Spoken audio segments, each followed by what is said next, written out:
আসসালামু আলাইকুম। শুরু করছি সঙ্গীর প্রণয়াশক্তি পর্ব ৩৪। লিখেছেন সুরাইয়া রাফা। প্রায় ৩ বছর পরে ক্যালেন্ডারের পাতায় ডিসেম্বর মাস চলমান।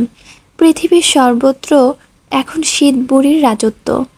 কৃত্রিম তাপমাত্রা নিয়ন্ত্রক মেশিনে আবর্তিক ঘরের বাইরে পা রেখে দুদণ্ড দাঁড়ালে যেন তুষারের ঢেকি স্নোম্যানে রূপান্তরিত হয়ে উঠবে সমস্ত শরীর।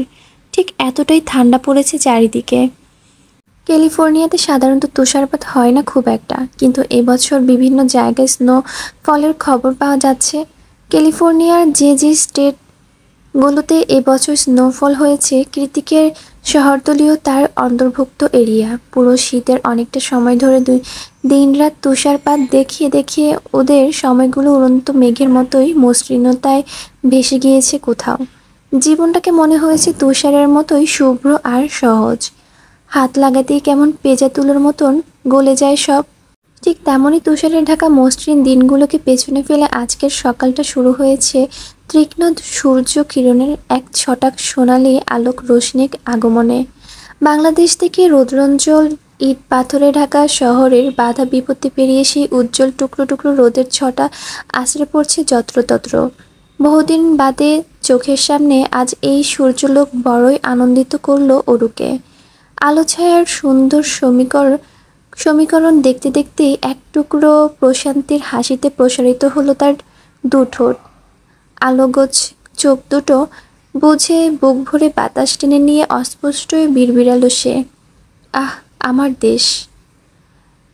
Shining event 2017।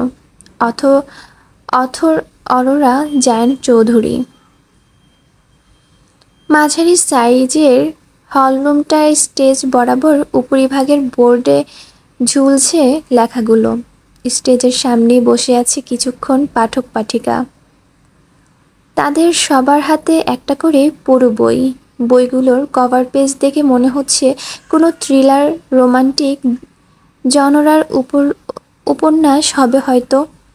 পুরোটা প্রচ্ছদে ফুটে উঠেছে রং তুলিতে ধারণ করা জীবন্ত তুষারের পাতের প্রতিচ্ছবি।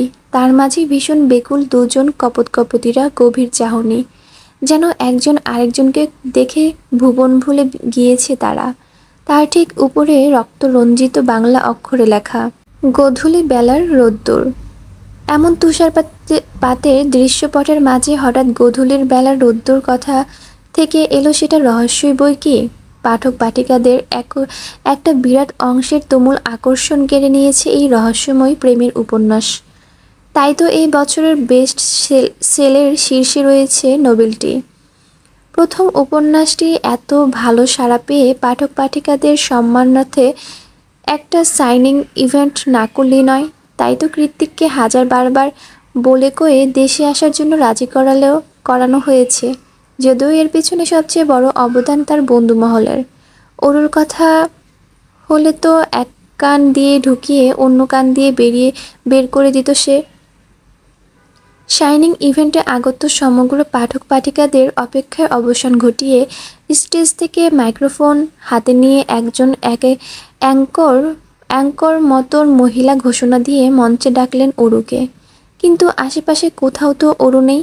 আমন্ত্রিত পাঠক পাঠিকারা এদিক ওদিক চোখ ঘুরিয়ে খোঁজার চেষ্টা করেছে লেখিকাকে, কিন্তু দেখা নেই তার।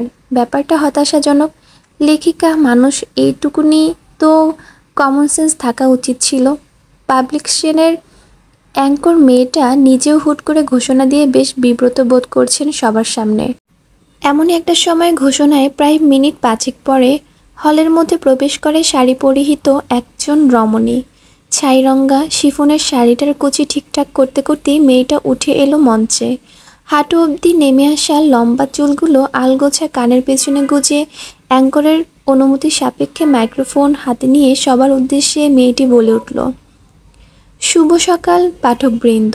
এতক্ষণ যাবৎ অপেক্ষা করিয়ে আপনাদের মূল্যবান সময় ব্যয় করার জন্য আন্তরিকভাবে দুঃখিত আমি। আসলে বিলম্বটা ইচ্ছাকৃত নয়। আজ সকালের ফ্লাইটটাই বাংলাদেশে এসেছিলাম আমি। ফ্লাইট কিছুটা ডিলে হওয়ায় দারুণ এই বিলম্ব। তাই আমি আপনাদের কাছে ক্ষমা প্রার্থী। অনুগ্রহ করে ক্ষমা করবেন আমায়। এই পর্যায়ে পাঠক পাঠিকাদের করতালির আওয়াজ শোনা গেল, যার অর্থ তারা সকলেই লেখিকার ক্ষমা প্রার্থনার মঞ্জুর করেছেন। সকলের করতালের আওয়াজে মিষ্টি করে হাসল লেখিকা। অতঃপর পুনরায় মাইক্রোফোনটা মুখের সামনে এনে বলল, আমরা উপন্যাস নিয়ে কথা বলবো, এর চরিত্রগুলোর যথাযথ বিশ্লেষণ করব। তার আগে নিজের পরিচয়টা দিয়ে নিই। আমি অরোরা জায়ান চৌধুরী, গ্র্যাজুয়েশন ফাইনাল ইয়ারের অধ্যয়নরত। সেই সাথে পারিবারিক কোম্পানিতেই ইন্টার্নশিপ করছি এবছর। লেখালেখিটা আমার পেশা নয়, আর না তো আয়ের কোনো উৎস। শখ করে লেখি আমি, কারণ আমি কল্পনা বিলাসী। কলমের আঁচড়ে কল্পনাগুলোকে জীবন্ত ফুটিয়ে তুলতে পারলে আত্মতৃপ্তি পাই আমি। যেহেতু আমার মূল পেশা কিংবা পড়াশোনার অংশ সাহিত্য নয়, তাই একটা উপন্যাসের বইয়ের পাতায় আনতে আমার 3 বছর লেগে গেল। তবুও আমার এইটুকু ক্ষুদ্র জ্ঞানকে এতটা সমাদর করার জন্য আমি আপনাদের সবার প্রতি কৃতার্থ পাঠকবৃন্দ। আমার মেয়ে তখন থেকে কাঁদছে, আর তুই এখানে ভাষণ দিচ্ছিস। এরপরের বাক্যটা আর শেষ করতে পারল না অরু। তার আগে কোথা থেকে যেন একটা লম্বার মতো সুদর্শন যুবক উঠে এলো স্টেজে। তার কোলে 2 কি 2.5 বছরের একটা পিচ্চি মেয়ে বাবু। বাবুটার চোখে ছলছল করছে, চেরির মতো কোমল মিষ্টি নিষ্পাপ অধরখানা উল্টে গিয়ে ঠেকছে চিবুকের বরাবর। দেখেই বোঝা যাচ্ছে এতক্ষণ ধরে কান্নাকাটি করেছে সে। মুখের সামনে মাইক্রোফোনটা থাকায় উপস্থিত সকলে শুনতে পেল তাদের লেখিকা মহাদায়কের বাচ্চাকে কাঁদানোর অপরাধে বড়সড় ধমক দিয়েছে একজন লোক। কৃতিকের এহেন ঝাড়িতে ওর সামনে উপস্থিত সকলের দিকে তাকিয়ে অপ্রস্তুত হাসল। অতঃপর কৃতিকের পানে অগ্নিদৃষ্টি নিক্ষেপ করে 2 হাত বাড়িয়ে কোলে নিল মেয়েকে। মায়ের উষ্ণ স্পর্শ পেতে মেয়ে কান্নাকাটি ভুলে আলতো করে মাথাটা এলিয়ে দিল মায়ের বুকে। মেয়ে তার মাকে কাছে পেয়ে শান্ত হয়েছে। ব্যাপারটা বুঝতে পেরে স্বস্তির নিঃশ্বাস ছাড়ল কৃতিক। মেয়েটাও হয়ে বাবার ফটোকপি। সে অরুকে ছাড়া কিছুই বোঝে না। এদিকে কৃতিকের দুনিয়া তার একমাত্র মেয়ে। মেয়ের কোনো অসন্তুষ্ট কিছুতেই বরদাস্ত করে না সে। অরু স্টেজে দাঁড়িয়ে কিছুক্ষণ মেয়েকে আদর দিল, অতঃপর কৃতিকের দিকে অসহায় চাহনি নিক্ষেপ করে ঠোঁট উল্টালো। কৃতিক তাতে কোনোরূপ পাত্তা দিল না, উল্টো অরুর হাত টেনে ধরে ওকে স্টেজ থেকে নামাতে নামাতে বলল, হয়েছে, আর ভাষণ দিতে হবে না তোর। আমার মেয়ের খিদে পেয়েছে, ওকে খাওয়াতে হবে, চল এক্ষুনি। অরু করুণ কণ্ঠে বলল, তাই বলে এভাবে ইভেন্টের মাঝখানে চলে গেলে ওরা তো আমাকে জরিমানা করবে। কৃতিক যেতে যেতে জবাব দেয়, করলে করুক, তোকে না এই মাসে স্যালারি দিয়েছে, সেখান থেকে দিয়ে দিবি। অরু মুখ কালো করে বলল, আমার প্রথম স্যালারি ছিল ওটা। তাহলে আর কি, জরিমানা না দিতে পেরে জেলে যাবি? তখন আপনার মেয়েকে কি হবে? ও তো কাঁদবে। অরুর কথায় থেমে গেল কৃতিক। পেছনে ঘুরে নিজের ঘুমন্ত মেয়েকে দিকে নিষ্প্রভ চোখে তাকিয়ে রইল। এটা তার সত্তা, তারই অংশ। ভাবলে ভেতরটা কেমন গলে যায়। মায়ার জোয়ারে ফুলে ফেঁপে ওঠে হৃদয়টা। কৃতিকের জীবন এখন 2টা মেয়ে, যাদের কাছে ও ভীষণ অসহায় আর ভীষণ কৃতজ্ঞ। এদের ছাড়া যে ওর দুনিয়া অচল, আর এই বাচ্চা মেয়েটা ওর সব কিছু। এই মেয়ের জন্য জীবনটা দিতেও বোধহয় দ্বিতীয়বার ভাববেন না কৃতিক। কৃতিকের জীবনে কখনো নারীর টান ছিল না, আর না তো ও মেয়েদের খুব একটা পছন্দ করত কোনো কালে। ওই জন্যই হয়তো উপরওয়ালা ওকে 2জন ভালোবাসার মেয়ে উপহার দিয়েছেন, যারা এই মুহূর্তে ওর সামনে দাঁড়িয়ে আছে। কি হলো, কি ভাবছো? আজকাল ওরও আপনি তুমি গুলিয়ে ফেলে। ব্যাপারটা দারুণ লাগে কৃতিকের। এই মুহূর্তে সেই তুমি শুনেই ধ্যান ভঙ্গ হলো ওর। মেয়ের দিকে থেকে নজর সরিয়ে অরুর কাছাকাছি এগিয়ে এসে কৃতিক বলল, ঠিক আছে, যা, আমার মেয়ের জন্য তোর জরিমানা টাকা মওকুফ। এখন চল, তোদেরকে কৃতিকগঞ্জে ড্রপ করে দিয়ে আমি একটু ফ্যাক্টরি ভিজিটে যাব। কথা শেষ করে অরু সমেত আবারও হনহনিয়ে হাঁটা দেয় কৃতিক। অরু পুনরায় কৃতিককে বাধা দিয়ে বলল, আস্তে হাঁটুন না, শাড়ি পরে আছি, বাবুকে নিয়ে পড়ে যাব তো। কৃতিক থামল। এরপর 2 কদম পিছিয়ে অরুর কোমর চেপে ধরে ওকে নিজ বাহুতে তুলে নিতে নিতে বলল, বেবি, মেয়েকে শক্ত করে ধর। কৃতিকের কাণ্ডে থতমত খেয়ে গেল অরু। সামনের হাইওয়ে সবাই তাকিয়ে আছে, অথচ কৃতিকের তাতে কোনোরূপ হেলদোল নেই। সে মা মেয়েকে কোলে নিয়ে এগিয়ে যাচ্ছে পার্কিং লেটের দিকে। এমন একটা বিব্রতকর পরিস্থিতিতে পড়ে অরু দাঁত খিচিয়ে তেতো কণ্ঠে কৃতিকে বলল, কি হচ্ছেটা কি? সবাই দেখছে, ভুলে যাচ্ছেন কেন এটা আমেরিকা নয় বাংলাদেশ? অরুর কথায় কর্ণপাত না করে গাড়ির দিকে এগিয়ে যেতে যেতে কৃতিক ধমকালো ওকে, শ্যাট আপ। সবার দিকে কে নজর দিতে বলে তোকে? Just focus on me and my daughter. মেরির রংমহলের সবচেয়ে কর্নারে যে রকিং চেয়ারটা রয়েছে, সেখানেই বসে বসে বেশ মনোযোগ দিয়ে ফিলোসফির একটা চমৎকার বই পড়ছিলেন আজমেরি শেখ। আজকাল অবসরের বেশিরভাগ সময় এখানে কাটান তিনি। একাই কাটান নিজের পছন্দের বইগুলোর সাথে। আজমেরি শেখের মতে বইয়ের মাঝে অন্যরকম একটা সুঘ্রাণ রয়েছে, যা তাকে প্রশান্তি দেয়। আর নীরবে বসে একা একা সেই বইয়ের সুঘ্রাণ বিশ্লেষণ করলে তো আর কথাই নেই। কিন্তু আজ সেই নীরবতার বিঘ্ন ঘটিয়ে বই পড়ার মাঝখানে মনোযোগ ক্ষুণ্ণ করে ভেসে এলো একটা ছোট্ট বাচ্চার আধো আধো গলার আওয়াজ। আচানক সেই অযাচিত ডাকে পেছনে ঘুরলে আজমেরি শেখ দেখলেন, তার থেকে মাত্র কয়েক হাত দূরে একটা ছোট্ট বারবি ফ্রক পরিহিত বাচ্চা মেয়ে চুপচাপ দাঁড়িয়ে আছে। পায়ে তার আটকানো ভেলভেটের তৈরি লাল রঙা দুটো ভ্যালরিনা জুতো, পিঠ অব্দি ছড়ানো রেশমের মতো হালকা বাদামি চুলগুলোকে সাবধানে হ্যালো কিটি হেডব্যান্ড দিয়ে আটকানো। ফর্সা তুলতুলে তার শরীরের গঠন দেখেই বোঝা যাচ্ছে কোনো আলা আলালের ঘরের দুলালি হবে হয়তো, যার মাথার চুল থেকে পায়ের নখ অবধি ভীষণ যত্ন আদরে মোড়ানো। বাচ্চা মেয়েটার হাসি হাসি মুখ দেখে আজমেরি শেখের চোখে সবার আগে ভেসে উঠল জায়ান কৃতিকের রাগী চেহারাটা। কিন্তু মেয়েটা তো হাসছে, কি আশ্চর্য! আজমেরি শেখ খুব একটা ভাবলেন না, বরং হাতের ইশারা করে কাছে ডাকলেন বাচ্চা মেয়েটাকে। আশকারা পেয়ে মেয়েটা তৎক্ষণাৎ কুড়ি দৌড়ে এলো। তিনি হাতের বইটা সাইডে রেখে হাঁটু মুড়ে মেয়েটার মুখোমুখি বসলেন। অতঃপর নরম গলায় বাচ্চাটাকে শুধালেন, গ্র্যান্ডমা কাকে বলে তা কি তুমি জানো? অবুঝ শিশুটি উপর নিচ মাথা নাড়ালো, যার অর্থ সে জানে। তারপর অসাধারণ বুদ্ধিমত্তার পারদর্শিতা দেখিয়ে নিজেই উচ্ছ্বাসিত গলায় বলে উঠল, পাপা বলেছে গ্রাম্মা, মানে দাদু নানু দুটোই। আজমেরি শেখ বেশ অবাক হলেন, ভাবলেন এইটুকু মেয়ে ভালোই কথা জানে। তাই তিনি আরেকটু আগ বাড়িয়ে শিশুটিকে শুধালেন, আমি যে তোমার গ্রাম্যে, সেটা কে শেখালো তোমায়? মেয়ে তৎক্ষণাৎ জবাব দিল, পাপা। আজমেরি শেখ ক্ষণে ক্ষণে আশ্চর্য হচ্ছেন আজ কৃতিক তাহলে তার পরিচয় মেয়ের কাছে এভাবে তুলে ধরেছে। সারা জীবন তো দাগ কুমড়োর মতোই আচরণ করে এসেছে। এই 3 বছরে চিকিৎসার জন্য বহুবার ইউএসএ গিয়েছেন আজমেরি শেখ।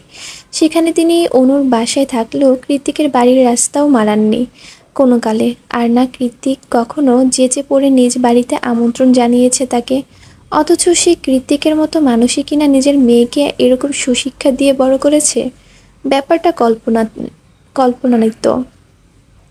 আজমেরি শেখ নিজের কানকেই যেন বিশ্বাস করতে পারছে না। বাচ্চা মেয়েটা তার গোল গোল ভাসমান চোখ দুটো মেলে তাকিয়ে আছে আজমেরির পানে। তাই তিনিও এবার নিজের ভ্রম থেকে বেরিয়ে এসে পিচ্চিকে জিজ্ঞেস করলেন, তোমার নাম কি বাচ্চা? মেয়েটা যেন কথা বলতে খুব আগ্রহী, তেমন করেই জন্ম নিয়ে উত্তর দিল সে, কিয়ালা জায়ান চৌধুরী। যতদূর বোঝা গেল ওর নাম কিয়ারা। যা শুনে বিস্মিত আজমেরি শেখের মাথায় খেলে গেল আরেকটা নাম, কিয়ারা রোজরিও। তিনি নিজে মনের আগত প্রশ্নগুলোকে আবারও বাচ্চা মেয়েটার নিকট উগরে দেবেন, তার আগেই কিয়ারাকে ডাকতে ডাকতে দরজায় এসে হাজির হলো অরু। কিয়ারা, মামুনি তুমি কোথায়? চোখের সামনে অরুকে দেখতে পেয়ে উঠে দাঁড়ালেন আজমেরি শেখ। মনের মধ্যে দানা বাঁধা অন্য সকল প্রশ্নকে বাদ দিয়ে অস্পষ্টতেই তিনি মেয়েকে শুধালেন, ওর নাম কিয়ারা? অরু হ্যাঁ সূচক মাথা নাড়িয়ে ভেতরে প্রবেশ করল। কে রেখেছে এই নাম? আবারও শুধালেন আজমেরি। অরু মেয়ের লম্বা চুলগুলো রাবার ব্যান্ডের সাহায্যে উপরে তুলে বেঁধে দিতে দিতে বলল, ওর পাপা। আজমেরি শেখ অমায়িক হাসলেন, জানালেন, ভারী মিষ্টি হয়েছে তোমার মেয়ে, পুরোই বাবার ফটোকপি। মায়ের কথায় শুনে আশ্চর্য বনে গেল ওরু। কিছুটা কৌতূহল নিয়েই বলে উঠল, ও ওর পাপার মতো দেখতে হয়েছে, আর তুমি কিনা ওকে মিষ্টি বলছো মা? কিন্তু তুমি তো ওর পাপাকে খুব অপছন্দ করো, এক কথায় দেখতে পারো না। ওর কথা শুনে হাঁটিপাটি পা করে এগিয়ে গিয়ে ডিভানে বসলেন আজমেরি। চোখের সামনে প্রশস্ত দেয়ালে ফ্রেমবন্দি হয়ে আছে তার যৌবনকালের আটপৌরে একখানা ছবি। সেদিকে এক ধ্যানে পরখ করতে করতেই কিছু মনে করার মতন করে আজমেরি বলে ওঠেন, আমি আসলে জায়ান কৃত্তিককে নয়, তোমার প্রতি তার মাত্রা অতিরিক্ত আসক্তিকে অপছন্দ করি ওরু। এখন হয়তো কারণটা জিজ্ঞেস করবে কেন করি, তাই না? ওরু হ্যাঁ না কিছুই বলল না, শুধু প্রশ্নসূচক দৃষ্টিতে চেয়ে রইল মায়ের পানে। আজমিরি শেখ পুনরায় বললেন, তোমাদের বাবার স্বভাব চরিত্র খানিকটা কৃত্তিকের মতোই ছিল। কৃত্তিক যেমন তোমার প্রতি ভীষণভাবে আসক্ত, ইশতিয়াকও আমার প্রতি আসক্ত ছিল। ওর আসক্তিগুলো ছিল ভয়ানক, কিন্তু আমি সেই আসক্তির মাঝেই তীব্র সুখ অনুভব করতাম। মনে হতো এমন একজন মানুষ জীবনে থাকলে আর কি চাই। সেই মুগ্ধতার জের ধরেই ভালোবেসে বিয়ে করেছিলাম তোমার বাবাকে। কিন্তু বিয়ের কিছু বছর যেতেই লোকটার মাত্রা অতিরিক্ত ভালোবাসা অসুস্থ ভালোবাসায় পরিণত হতে থাকে। কেউ আমার দিকে চোখ তুলে তাকালেও দিন দুপুরের তাকে কঠিন শাস্তি দিত তোমার বাবা। ছেলে বন্ধু তো দূরে থাক, আমার মেয়ে বান্ধবীদের পর্যন্ত আমার হাত ধরার অপরাধ হাতের রগ কেটে দিত সে। তারপর বাড়িতে এসে চটপট মারামারি অশান্তি তো ছিল প্রতিদিনের রুটিন। আমি যদি তাকে ছেড়ে চলে যেতে যেতে চাইতাম, তো সে আমার সামনেই নিজেকে এমনভাবে আঘাত করতো যা দেখে আত্মা শিউরে উঠত আমার। বারবার ক্ষমা করে দিতাম এই ভেবে যে মানুষটা আমার জন্য পাগল, আমাকে ভালোবেসে পাগল। কিন্তু না, দিনকে দিন তার অসুস্থ ভালোবাসায় হাঁপিয়ে উঠেছিলাম আমি। কারণ সময়ের সাথে সাথে লোকটা আরও বেশি ভয়ঙ্কর হয়ে উঠল। বিভিন্ন ঘটনার প্রেক্ষিতে আগে যাদের শুধু শাস্তি দিয়ে ক্ষান্ত হতো, তাদের এবার কৌশলে হত্যা করতে শুরু করলো সে। আর কি বীভৎস তার খুনের ধরন, তা ভাবতেও পারবে না তুমি। কথার এই পর্যায়ে এসে চোখ মুখ খিচিয়ে বন্ধ করে ফেলল আজমেরি। কিছুটা সময় নিলেন নিজেকে শান্ত করার জন্য। অতঃপর চোখ খুলে একটা দীর্ঘশ্বাস ছেড়ে বললেন, তখনই বুঝেছিলাম লোকটা আসলে সাধারণ মস্তিষ্কের কোনো স্বাভাবিক মানুষ নয়, সে সাইকোপ্যাথ। কিন্তু জায়ান কৃত্তিক সাইকোপ্যাথ নয় মা। অরুর কথায় ওর পানে দৃষ্টি নিক্ষেপ করলেন আজমেরি। অরু এগিয়ে এসে মায়ের পাশে ডিভানে বসতে বসতে শান্ত সুরে বলল, জায়ান কৃত্তিক প্রচণ্ড রাগী, বদমেজাজি, বেপরোয়া, চরম উগ্র। কিন্তু সে সাইকোপ্যাথ নয় মা। নিজের কন্ট্রোললেস রাগটুকু বাইরে গিয়ে আমাদের মা মেয়েকে ভীষণ যত্ন সহকারে আগলে রাখতে জানে জায়ান। নিজের 2 বছরের মেয়ের প্রতি তার কতটা অগাধ মায়া চোখে না দেখলে বিশ্বাস করবে না তুমি। ওর কথায় আজমির মৃদু হাসলেন। ওর গালে আলতো হাত ছুঁয়ে তিনি বললেন, তা তো দেখতেই পাচ্ছি, তোমার আর তোমার মেয়ের খুশিই বলে দেয় তোমরা আদতে কতটা সুখে আছো। জায়ান কৃত্তিক তোমাদের কতটা ভালোবাসায় মুড়িয়ে রেখেছে। আজ প্রায় মাস 3কে হলো ফাইনাল সেমিস্টার পরীক্ষা দিতে ছোট্ট নিনিতকে নিয়ে দেশে এসেছে নীলিমা। ওদিকে বউ ছেলের শোকে বেশি দিন একা একা থাকতে না পেরে আজ কৃত্তিকদের সাথে একই ফ্লাইটে বাংলাদেশে উড়ে এসেছে সায়রও। গন্তব্য পুরান ঢাকার চিপাগলি। অবশ্য এছাড়া উপায় কি, পুরান ঢাকার চিপাগলি নিবাসী শ্যামলতা মেয়েটাকে যে বড্ড ভালোবাসে ও।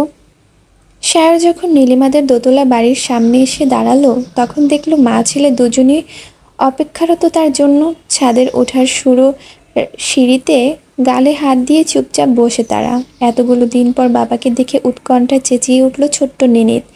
গালে হাত দিয়ে বসে বসে ঝিমোতে থাকা নীলিমাকে ঝাঁকিয়ে আলতো কণ্ঠে বলে উঠল, মাম্মা, পাপা। ছেলের কথা শুনে নীলিমার সামনে তাকাতে দেখলো তাদের দিকে হাত বাড়িয়ে দাঁড়িয়ে আছে সায়র। এতগুলো দিন পর সায়রকে দেখতে পেয়ে ছেলেকে রেখে একচুটে গিয়ে স্বামীর কোলে উঠে পড়ল নীলিমা। অতঃপর ওর গলা জড়িয়ে ধরে কাঁদো কাঁদো কণ্ঠে বলল, উই মিসড ইউ সায়র। আই মিস ইউ টু জান। কেমন আছো তুমি? সায়রের গলার মুখ লুকিয়ে নীলিমা বাচ্চাদের মতো এদিক ওদিক মাথা নাড়িয়ে বলল, ভালো নেই, তোমাকে ছাড়া আমি একটু ভালো নেই। প্রত্যুত্তরে মৃদু হেসে ওর পিঠে আদরে হাত বুলিয়ে দিয়ে সায়র বলল, এই তো এসে গিয়েছি, এবার আর নয়, না নিয়ে ফিরছি না তোমাদের। ওদিকে ছোট্ট নিয়ে ছলছলে চোখে বাবা মায়ের প্রেমলীলা দেখতে দেখতে হাত দুটো উপরে বাড়িয়ে ঠোঁট উল্টে ভীষণ করুণ সুরে বলে উঠল, পাপা কোলে। গেট দিয়ে বাড়িতে ঢুকতে কৃত্তিকের নজর এলো একটা ইয়ামাহা খচিত বাইক। ওর স্পষ্ট মনে আছে বছর তিনেক আগে দেশে ফিরে এই বাইকটাই প্রত্যয়ের সাহায্যে কিনেছিল ও। কিন্তু এটা তো গ্যারেজে পড়ে থাকে, মরিচে ধরে যাওয়ার কথা। এখানে এনে কে রাখলো এটাকে? তাও একদম ঝকঝকে তকতকে পরিষ্কার। এককালে কৃত্তিকের অন্যতম আবেগ ছিল বাইক রাইডিং। বাইক মানেই ওর কাছে থ্রিল, অ্যাডভেঞ্চার সব কিছু, যার দরুন এতদিন পর চোখের সামনে বাইকটা দেখতে পেয়ে স্টকে এদিক ওদিক খুঁটিয়ে খুঁটিয়ে পরখ করতে লাগলো কৃত্তিক। ওদিকে সারাদিন পর পাপাকে দেখে অন্দরমহল থেকে ছোট্ট ছোট্ট পায়ে দৌড়ে বেরিয়ে এলো ক্রিয়ারা। কৃত্তিকের কাছে এসে আধো আধো কণ্ঠে ডাকলো সে, পাপা অফিস শেষ? মেয়ের আদুরে গলার আওয়াজ শুনে চোখ ঘোরালো কৃত্তিক। আসলে এটা কিয়ারার অভ্যাস। কৃত্তিক বাড়িতে এলে ও এই প্রশ্নটা করে, কারণ ওর মাম্মা বলে তোমার পাপা অফিসে গিয়েছে।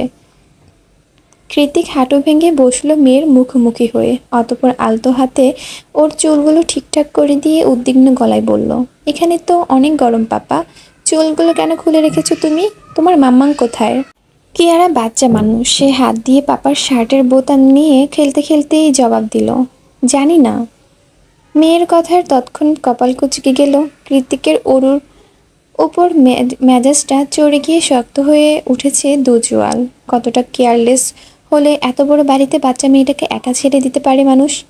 সেই ভেবে রেগে যাচ্ছে কৃত্তিক। ও তখনই কোনো কিছু না ভেবে বাইরে থেকে গলা উঁচিয়ে ডাকলো অরুকে, অরু, আয় অরু। কৃত্তিকের আওয়াজ পাওয়ার মাত্রই অন্দরমহল থেকে ছুটে এলো অরু। কৃত্তিক অরুকে কিছু বলবে তার আগেই মেয়েকে শাসিয়ে উঠল অরু। চোখ পাকিয়ে বলল, খুব দুষ্ট হয়েছো তুমি কিয়ারা, সারা বাড়ি খুঁজছি আমি তোমায়, আর তুমি এখানে? পাপার পচা মেয়ে একটা তুমি। মায়ের কথা কিয়ারার গায়ে না লাগলেও কৃত্তিকের কঠোর প্রতিবাদ জানিয়ে অরুকে উদ্দেশ্য করে বলল, খবরদার আমার মেয়েকে বকবি না তুই। বকবো না মানে? দেখেছেন ওকে খুঁজতে গিয়ে আমার হাতের কি অবস্থা হয়েছে? এই বলে নিজের ছিলে যাওয়া কোমল হাতটা কৃত্তিকের চোখের সামনে তুলে ধরল অরু। ওরও ব্যথা পেয়েছে ব্যাপারটা বুঝে উঠতে হকচকিয়ে উঠল কৃত্তিক। অকস্মাৎ ওকে কাছে টেনে উদ্বিগ্ন গলায় বলল, বেবি বেশি লেগেছে? তুমি মাম্মাকে বেবি কেন ডাকছো? বেবি তো আমি। মেয়ের কথায় অরু কৃত্তিক দুজনই হতবাক। মেয়ে রাগ করেছে, গাল ফুলিয়ে দাঁড়িয়ে আছে সে। তা দেখে অরুকে ছেড়ে কিয়ারাকে কোলে তুলে নিল কৃত্তিক। কিয়ারা মুখ ঘুরিয়ে অন্যদিকে চেয়ে আছে। কৃত্তিক মেয়েকে মানানোর চেষ্টা করে বলল, তোমার মাম্মা আমার বেবি, আমার হার্টবিট আর আমার সব, তাই ডাকছি। কিন্তু তুমি তো বেবি নও পাপা, তুমি তো আমার মা, কিয়ারা জায়ান চৌধুরী, ভুলে গেলে? বাবা মেয়ের খুনসুটির মাঝে হুট করে পেছন থেকে অর্ণব এলিসা আওয়াজ শোনা গেল। কৃত্তিক পেছনে তাকিয়ে দেখল অর্ণব, এলিসা, সায়র, নীলিমা তাদের পুচকু সমেত দাঁড়িয়ে আছে। সবার মুখে বিরক্তির ছাপ স্পষ্ট। শীতকাল হলেও দুপুরবেলা ভালোই সূর্যের তেজ বেড়েছে। সেই তেজই সূর্যের আলোয় রক্তিম বর্ণ ধারণ করেছে সবকটার মুখমণ্ডল। কৃত্তিক ওদের দেখে আশ্চর্য হলো না, সবসময়ের মতোই ভাবলেশীন গলায় বলল, কিরে তোরা এখানে কি করছিস? বাড়িঘর নেই? নিজ বন্ধুদের দেখে কৃত্তিকের কপাল কুঁচকে এলেও এই অচেনা দেশে পাপার বন্ধুদের দেখে কিয়ারার আনন্দ হলো খুব। কারণ কিয়ারা এই মানুষগুলোকে প্রায়ই তাদের ক্যালিফোর্নিয়াতে বাড়ি দেখতে পায়। সে পাপার কোলে বসে আনন্দে আত্মহারা হয়ে গলা ছেড়ে ডাকলো, আর্থাল ভাইয়া। সঙ্গে সঙ্গে অর্ণবের কোল থেকে সাড়া দিল ওদের 3.5 বছরের ছেলে আর্থার সায়ন্ত। সে গলা উঁচিয়ে উচ্ছ্বসিত হয়ে বলল, কিয়ারা মনি। ওদিকে নিনিত যে এত করে চাইছে কিয়ারা তার সাথে একটু কথা বলুক, বন্ধুত্ব করুক, সেদিকে কোনো হেলদোল নেই। কিয়ারার সে পাপার কোল থেকে জোর জবরদস্তি করে নেমে দৌড়ে ছুটে গেল আর্থারের কাছে। পিচিগুলোকে সাইড করে সায়র এগিয়ে এসে কৃত্তিককে বলল, তোর সমস্যাটা কি জেকে? আমরা সবাই মিলে এতটা পথ জার্নি করে এসে গিয়েছিলাম ওরুর সাইনিং ইভেন্টে। সেখানে গিয়ে শুনি তুই নাকি ইভেন্ট শুরু করার আগেই ওরুকে নিয়ে চলে এসেছিস। এর মানেটা কি? হ্যাঁ নিয়ে এসেছি, আমার মেয়ে কাজ ছিল তাই, সোজাসাপটা জবাব দিল কৃত্তিক। কৃত্তিকের কথায় চিরবিড়িয়ে উঠল সায়রের মাথাটা। ও দাঁত খিচিয়ে বলল, পাবলিক প্লেসের লোকেরা তোর উপর বেজায় চটে আছে। তাদের এত বড় ইভেন্ট, এতগুলো টাকা সব পণ করে দিয়ে এসেছিস তুই। তারা বসে থাকবে মনে হয়? মামলা করবে তোর আর তোর মেয়ের নামে। শায়রের কথায় দু পয়সা পাত্তা না দিয়ে কৃতিক চটে গিয়ে শায়রের কলার চেপে ধরে বলল, ওরো ওরো ওরো করেছিস কাকে তুই? হ্যাঁ শালা, কতবার বলেছি আমার বইয়ের নাম মুখে আনবি না, কানে কথা যায় না? কৃতিককে ছাড়ানোর চেষ্টা করে শায়র গম্ভীর গলায় বলল, সম্মান দিয়ে কথা বল জেকে, ভুলে যাস না আমি তোর আগে বাবা হয়েছি। কৃতিক ছাড়ে না, উল্টো হাতের জোর বাড়িয়ে শায়রকে চেপে ধরে বলে, হ্যাঁ একদিন আগে হয়েছিস, ওই একদিন কেউ গোনা ধরে না, বুঝছিস? শায়র কৃতিকের হাত দুটো টেনে টুনে ছাড়তে ছাড়তে বলল, হিটলারের বাচ্চা ছাড় আমাকে, বাচ্চারা দেখছি একদিন আগে হই আর 1 ঘন্টা আগে। তোর আগে বাবা তো হয়েছি, সো আই এম ফার্স্ট। তোর একদিনের ফার্স্ট আমি মানি না। কথাটা বলে শায়রকে আরো জোরে চেপে ধরল কৃতিক। ওদের কাণ্ড দেখে এবার এগিয়ে এলো এলিসা। দুটোকে দুদিকে সরিয়ে বিরক্ত গলায় বলল, উফ, তোদের এই ফার্স্ট সেকেন্ড ঝগড়া দেখতে দেখতে বিরক্ত আমি। সেই হসপিটাল থেকে শুরু করেছিস, এখনো শেষ হওয়ার নাম নেই। শায়র নিজের মুচড়ে যাওয়া কলারটা ঠিক করতে করতে বলল, আমি ফার্স্ট, সেটা আমি সারা জীবন বলবো, দরকার পড়লে মাইক হাতে নিয়ে ঢোল পিটিয়ে বলবো। ওর মেয়ের জামাইকে বাড়ি বয়ে গিয়ে ভাঙানিতে পর্যন্ত বলে আসবো যে তার অলরাউন্ডার শ্বশুরকে হারিয়ে দিয়েছি আমি ফার্স্ট। শালা তুই বেশি কথা বলছিস। এই বলে কৃতিক তেড়ে মেরে শায়রের দিকে এগিয়ে যাবে, তার আগেই পেছন থেকে ওকে ডেকে উঠল ওরু, চলুন রাইডিংয়ে যাব, আমি রেডি। রাইডিং ছেড়ে দেওয়ার এতগুলো বছর পরে ওরুর মুখে এমন একটা কথা শুনতে পেরে অকস্মাৎ পেছনে ঘুরল কৃতিক। দেখলো লেদার জ্যাকেট, সেফটি পেড সব কিছুই পরে কালকের কালো রঙা দুটো হেলমেট হাতে শটান দাঁড়িয়ে আছে ওরু। দেখে মনে হচ্ছে ঘর সংসার ছেড়ে ছুড়ে এখনই বাইক আর স্বামী সমেত নিরুদ্দেশ হতে চায় সে। ওরুকে এভাবে হেলমেট হাতে দাঁড়িয়ে থাকতে দেখে কৃতিক এক ভ্রু কুঞ্চিত করে শুনতে পায়নি এমন ভাব দেখিয়ে বলল, কি বললি, কোথায় যাবি? ওরু নির্লিপ্ত কণ্ঠে জবাব দিল, বাইক রাইডিংয়ে যাব আপনার সাথে। অসম্ভব, আমরা কোনো বাইক রাইডিংয়ে যাচ্ছি না। এখনই ভেতরে গিয়ে এসব ড্রেস চেঞ্জ করে আয়, সন্ধ্যা হোক, মেয়েকে সহ লং ড্রাইভে নিয়ে যাব, এখন নয়। সবার সামনে কৃতিকের স্পষ্ট ধমকে মুখ কালো হয়ে গেল ওরুর, তবুও গলায় কিছুটা সাহস ধরে রেখে বলল, আমার জন্যই তো আপনি আপনার শখের রাইডিং বাদ দিয়েছেন, এখন না হয় আমার জন্যই করুন। কৃতিক স্থির মূর্তির ন্যায় দু পকেটে হাত গুজিয়ে দাঁড়িয়ে শক্ত গলায় বলল, রাইডিং আমার শখের, সেটা কে বললো তোকে? লিসেন, এই পৃথিবীতে কি আনা জায়নের চেয়ে শখের জিনিস আমার আর কিচ্ছু নেই, আর সেটা তুই আমাকে উপহার দিয়েছিস, আর কোনো শখ অপূর্ণ নেই আমার। কৃতিক রেগে যাচ্ছে দেখে এলিসা এবার এগিয়ে এসে ওদের মধ্যে আগ বাড়িয়ে বলে উঠল, নিয়ে জানা জেকে, এমন করছিস কেন? ওরু শখ করে তোর কাছে আবদার করেছে। No way. স্বামী স্ত্রীর মাঝখানে এলিসা এভাবে কাকুতি মিনতি করছে, তবুও কৃতিক নিজের কথার ব্যাপারটা বেশ অপমানিত হলো ওরু। ও তৎক্ষণাৎ হেলমেট মাটিতে ছুঁড়ে ফেলে দিয়ে হনহনিয়ে এগিয়ে গেল অন্দরমহলের দিকে। তবে ভেতরে প্রবেশ করার আগেই ওকে হ্যাচকা টানে কোলে তুলে নিল কৃতিক। সবার মাঝে বকবেও, আবার নির্লজ্জের মতো কোলেও নেবে। কৃতিকের এইসব পাগলামে বিহেভিয়ার দেখে দেখে অভ্যস্ত ওরু, তাই ও নিজেও বিরক্ত হয়ে কৃতিকের থেকে নিজেকে ছাড়ানোর বৃথা চেষ্টা করে ঝাঁঝিয়ে উঠে বলল, ছাড়ুন আমাকে। কৃতিক ওরুকে সামলে বাইকের দিকে এগিয়ে যেতে যেতে বলল, এত জিদ কেন তোর বেবি? কোনো কিছু এখন আর তোর সাথে পেরে উঠি না আমি, সবসময় হেরে গিয়ে সারেন্ডার করি। মেয়েটাকে উপহার দিয়ে একেবারে জান কৃতিকের মাথা কিনে নিয়েছিস, উল্টাপাল্টা যা মন চায় তাই আবদার করে বসে থাকিস, কিছু বলতে পারি না আমি। কৃতিকের কথার পাছে ওরু চেঁচিয়ে উঠে বলল, যাব না আমি আপনার সাথে, ছাড়ুন। কৃতিক ওরুকে বাইকে বসিয়ে দিয়ে বলল, তুই যাবি, তোর ঘাড়ও যাবে, চুপচাপ বস। অতঃপর হেলমেট পরে বাইকে স্টার্ট করতে করতে কৃতিক এলিসার দিকে তাকিয়ে বলল, মেয়েটাকে দেখে রাখিস এলি, মেয়ের মায়ের রাগ ভেঙে গেলেই ফিরে আসবো, আর যদি আজ রাতে না ফিরি তাহলে বুঝবি মেয়ের বাবা একটু প্রাইভেসি চায়, he is just craving for his wife. সব কিছু সামলে নিস আর ফোন করিস। সবসময়ের মতো বন্ধুকে আশকারে দিয়ে হাত নেড়ে বিদায় জানালো এলিসা। তৎক্ষণাৎ কৃত্তিক কুঞ্জর গেট ছাড়িয়ে বেরিয়ে গেল বাইকটা। কৃত্তিক চলে গেলে সায়র একাই বিড়বিড়ালো, শালা নির্লজ্জ একটা, মেয়েটাকে অবধি নিয়ে গেল না। এলিসা সায়রের দিকে অগ্নিদৃষ্টি নিক্ষেপ করে দাঁত কটমটিয়ে বলে উঠল, চুপ করবি তুই? আমি জেকেকে খুব ভালো করে চিনি। ও যেখানেই যাক আর যে কাজেই যাক না কেন রাতের আগেই ফিরে আসবে। তাছাড়া কিয়ারা আর্থারকে পেলে আর কিছু লাগে না ওর। দেখেছিস না কেমন খেলছে? এলিসের কথায় বাচ্চাগুলোর দিকে তাকিয়ে মৃদু হেসে একটা দীর্ঘশ্বাস ছাড়ল সায়র। কি জানি কেন, হয়তো ওদের গল্পটা সমাপ্তি চলে এসেছে সেই বিরহে। গেট ছেড়ে কিছু দূর যেতেই অরুদের সাথে দেখা হলো অনু আর প্রত্যয়ের। ওরা অনুর সাথে দেখা করার জন্যই কৃত্তিক কুঞ্জে যাচ্ছিল। আর মাঝ পথেই দেখা, অনুর কোলে ঘাপটি মেরে বসে আছে ডোরা। দুর্ভাগ্যবশত সেবার মিসক্যারেজ হয়েছিল অনুর। তারপর থেকে শত চেষ্টা করেও কোনো লাভ হয়নি। আর তাই তো অনু সেবার আপার দুঃখে ভোলাতে নিজের শখের ডোরাকে তুলে দিয়েছিল অনুর হাতে। এখন অনুই ডোরার মা। অনেকগুলো দিন পর ডোরাকে দেখতে পেয়ে মাঝ রাস্তায় বাইক থামিয়ে ডোরাকে মন ভরে আদর করলো অরু। তারপর পুনরায় ওকে অনুর কোলে দিয়ে তুলে দিল।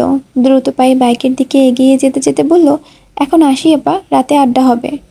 কৃতিকের ডেমিন জ্যাকেট খামচে ধরে বাইকে উঠল অরু। ঠিক সে সময় পিছনে থেকে হাঁক পেরে অনু বলল, আরে যাচ্ছিসটা কোথায় সেটা তো বলে যা। অরু হেলমেটের মাথা চাটতে চাটতে খুশি মনে গলা উঁচিয়ে বলল, মেয়ের পাপার সাথে রাইডিংয়ে যাচ্ছি আপা, বাকি কথা এসে বলবো। ওরও যতক্ষণ কথাগুলো শেষ করেছে ততক্ষণে স্পিডোমিটারের গতি বাড়িয়ে হুশ করে বাইক টান দিয়েছে কৃত্তিক। না বলে হুট করে এভাবে গতি বাড়ানোয় দরুন আচমকা কৃত্তিকের পিঠের উপর ঝুঁকে পড়ল অরু। কৃত্তিক লুকিং গ্লাসে তাকিয়ে ডাকলো অরুকে, বেবি। আমি স্পিড বাড়াবো, ধরে বস। কৃত্তিকের কথায় জবাবে অরু ঠোঁট উল্টে বলল, ধরেছি তো। কৃত্তিক লুকিং গ্লাসে চোখ রেখেই হাসকে সুরে বলল, আরও শক্ত করে জড়িয়ে ধর, তোকে ফিল করতে পারছি না। কৃত্তিকের কথায় লাজুক হেসে নিঃসংকোচে পেছন থেকে ওকে দু হাতে শক্ত করে জড়িয়ে ধরে ওর কাঁধে চিবুক ঠেকালো অরু। সঙ্গে সঙ্গে কৃত্তিক সব সময়ের মতো বলে উঠল, নাও, পারফেক্ট। বাইকের তীব্র গতির সাথে তাল মিলিয়ে শীতের কনকনে ঠান্ডা হাওয়ার নাক মুখ চিরে ভেতরে প্রবেশ করছে। হাড় হাড্ডি সব কনকনে ঠান্ডায় হিম হয়ে আসছে। তবুও হৃদয়ের উষ্ণতা প্রশমিত হচ্ছে বারবার। ওরও জানে এই উষ্ণ কমার নয়, আজ আর কমানোর সুযোগ দেবেও না ওর বেহায়া বরটা। শরীরের শীতলতা আর হৃদয়ের উষ্ণতা মিলেমিশে একাকার হয়ে অনুভূতির জোয়ার আজ বানভাসী হয়েছে। ওরু সেই প্লাবিত অনুভূতিগুলোকে হৃদ গহীনে লালিত পালিত করতে চায় সারা জীবন। প্রতিদিন একইভাবে একই মানুষকে বারবার হাজারবার জানাতে চায়, আমার ভালোবাসার উপন্যাসের প্রতিটি পাতায় সূচনা থেকে সমাপ্তি জুড়ে শুধুই আপনি জায়ান। কৃত্তিক অরুর কথা শোনেনি ঠিকই, তবে ওর মন বলছে, শুধু উপন্যাস কেন, এই জীবনে এমন কোনো অধ্যায় অবশিষ্ট নেই যেখানে তোর আবির্ভাব ঘটেনি হার্টবিট।